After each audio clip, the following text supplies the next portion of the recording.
Now, if I look at the same problem in Egyptian number system, it would look like this, which seems pretty complicated. Oke guys, pada video sebelumnya kita sudah membahas sedikit sosok Al-Khwarizmi dan karyanya yang luar biasa, yaitu Kitab Al-Mukhtasar fil Hisab Al-Jabbar wal Muqabbala, buku yang menjadi rujukan dalam dunia matematika modern. Pada kesempatan kali ini, kita akan membahas tentang angka baru yang beliau perkenalkan dalam bukunya yang berjudul Kitabul Jam'a wal Tafriq bil Hisab Al-Hindi. Mengapa dan bagaimana angka-angka itu beliau buat? Jadi siapkan diri kalian karena kita akan menyelami sejarahnya.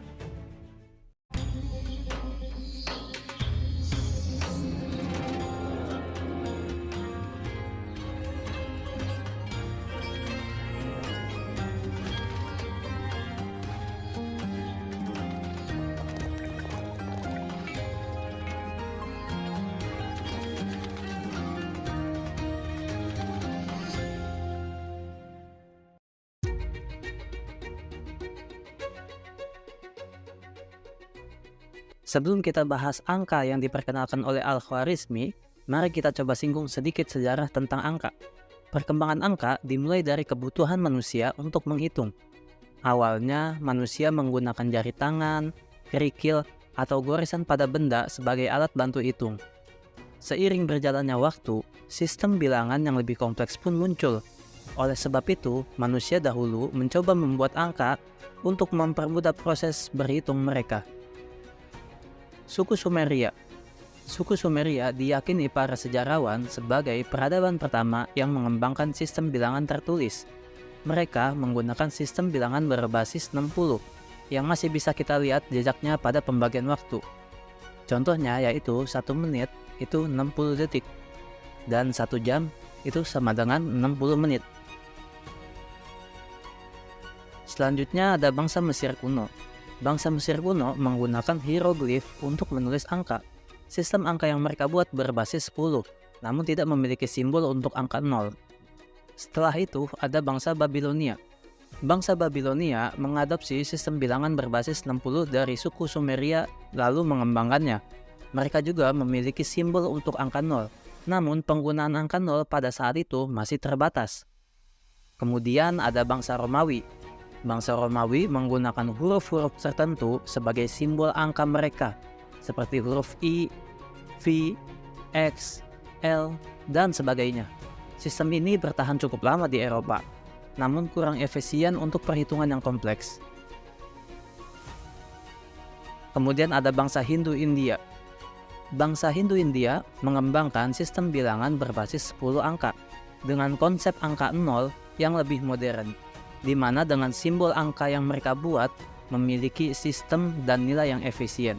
Sistem inilah yang menjadi cikal bakal angka-angka yang kita gunakan sehari-hari, yang disebut dengan bilangan desimal. Terakhir ada angka Arab atau angka Al-Khwarizmi. Nah, pada abad ke-9, Al-Khwarizmi menulis buku yang berjudul Kitabul Jam'a wal Tafriq bil Hisab Al-Hindi.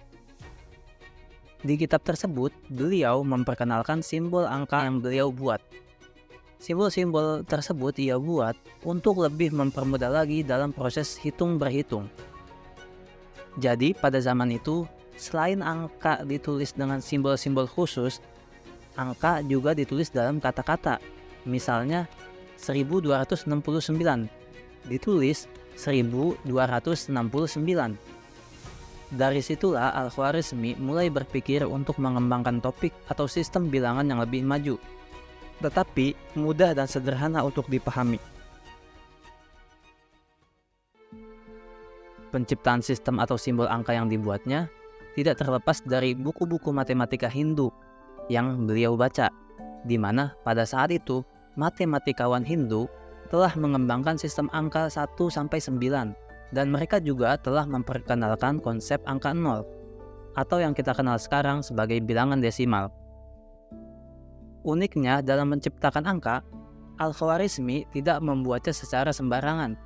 Beliau membuatnya berdasarkan jumlah sudut pada tiap angkanya. Dimulai 1 ada 1 sudut, 2 sudut, 3 sudut, dan seterusnya sampai 9 dengan 9 sudutnya. Namun kenapa bentuk simbol angka 0 seperti ini? Saya beri waktu kalian 10 detik untuk menjawabnya.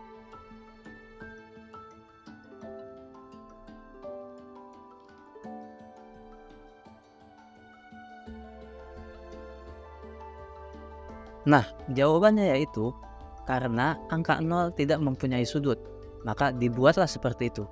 Dan uniknya lagi, dari simbol angka 0 itu, jika ditambah garis, dapat membuat sudut tanpa batas. Maka dari itu, semakin banyak angka 0 di belakang angka sebelumnya, akan semakin besar nilai angka itu. Nah, kontribusi besarnya dalam mempopulerkan dan mengembangkan penggunaan angka 0 dalam sistem bilangan itulah yang memudahkan proses perhitungan sampai sekarang, serta memungkinkan komputasi yang lebih abstrak dan kompleks yang sebelumnya tidak mungkin dilakukan. The number system we use today, the decimal system, is called the Hindu-Arabic numeral system. Called Hindu because it comes originally from India. Arabic because it came by the Islamic world, and scholars in Baghdad, like Al-Khwarizmi, transmitted it first to the Islamic world and then to the rest of the world. Everywhere today we use this decimal system, 1 to 9 and the 0, and we forget how difficult it was before it existed. Shukran. So imagine if I wanted to add up my bill, but not using the decimal system, using Roman numerals instead.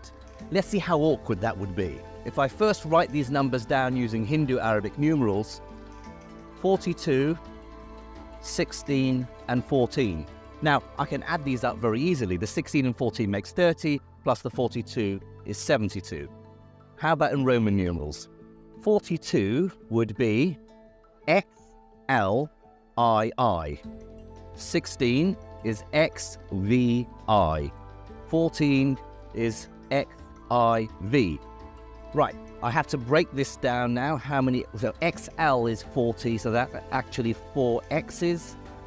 And then II, and then I have another X, VI, and then I have an X and 4 I's.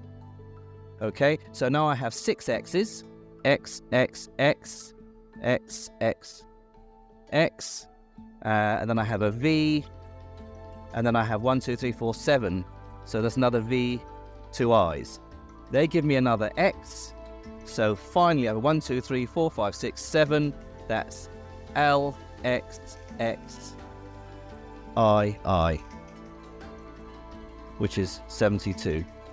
So I've got the right number, but it took a lot longer to calculate.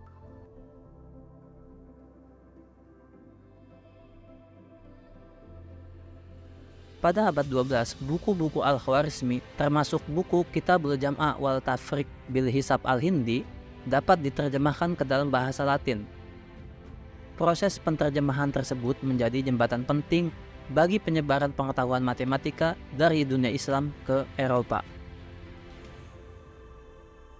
Dan pada abad 13, ilmuwan Italia Leonardo of Pisa atau dikenal dengan nama Fibonacci memperkenalkan kegunaan angka Al-Khwarizmi ke Eropa, khususnya negeri Italia. Dia pun menulis buku yang berjudul Liber Abaci. Di bukunya ia mengajarkan penjumlahan, pengurangan, perkalian, pembagian, dan pecahan. Namun ada yang menarik dalam halaman ini, di mana pada halaman ini ia merumuskan perkembangbiakan kelinci menggunakan matematika. Terdengar aneh bukan? Apa hubungannya perkembangbiakan kelinci dengan matematika? Nah, masalah ini yang menjadi dasar dari apa yang kita kenal sekarang sebagai deret Fibonacci. C'est la suite de Fibonacci. C'est le code que Sonia a Fibonacci. Le commissariat. Yes, the Les Fibonacci chiffres sont en sequence. désordre. But Dalam masalah perkembangbiakan kelinci, Fibonacci mengajukan pertanyaan. Jika sepasang kelinci baru lahir pada bulan pertama, dan setiap pasangan kelinci baru menghasilkan satu pasangan baru setiap bulan mulai dari bulan kedua, berapa banyak pasangan kelinci yang ada pada akhir setiap bulan? Untuk menjawab pertanyaan itu, Fibonacci melakukan analisis langkah demi langkah. Ia menemukan bahwa jumlah pasangan kelinci pada bulan berikutnya adalah jumlah pasangan kelinci pada bulan sebelumnya ditambah jumlah pasangan kelinci 2 bulan sebelumnya. Sehingga setiap bulannya pasangan kelinci akan bertambah dengan urutan seperti ini. 1, 1, 2, 3, 5, 8, 13, dan seterusnya. Ternyata itu pola matematis, di mana setiap angka itu adalah bentuk penjumlahan dari dua angka sebelumnya. So 1 plus 1 is 2. Now 1 plus 2 is 3. 2 plus 3 is 5. 3 plus 5 is 8. Nah, nanti pada video berikutnya, kita akan bahas hal unik lainnya yang ada dalam deret Fibonacci. Jadi silakan subscribe dan nyalakan lonceng notifikasinya agar kalian tidak ketinggalan video-video selanjutnya. Akhir kata, saya Muhammad Irwan Salahuddin. Mohon maaf apabila ada kesalahan dalam pembahasan kali ini. See you next video.